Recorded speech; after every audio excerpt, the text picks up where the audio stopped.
I ran my fastest 5K in early July that I did since like 2014. I remember the first time you and I talked. It was way back in December when I was deciding whether or not to do this.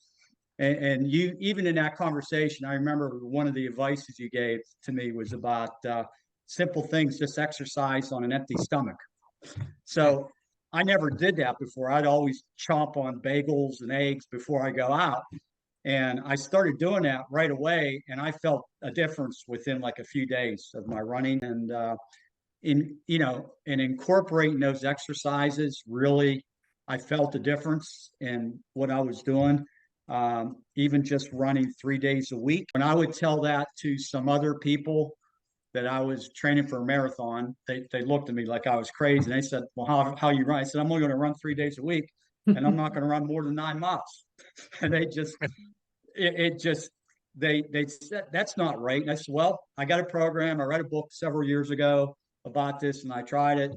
Well, I was in the process of trying it, but everybody on this call probably knows this, but it works.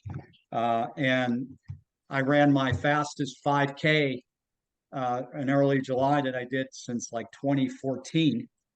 And now I'm going to try to run my fastest 10K since that same amount of time in a few 3 or 4 weeks. So, and tweaking the diet a little bit, just watching a little bit of your sweets.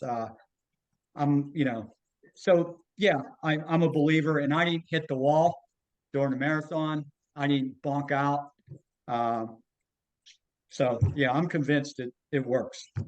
And I lost about 10 pounds that I haven't gained back. So that's even better. And of course, for running, the body weight is really influential. I mean, for if you can lose a bit of kilos and not losing your muscle, then I mean, that's so helpful. That's incredible.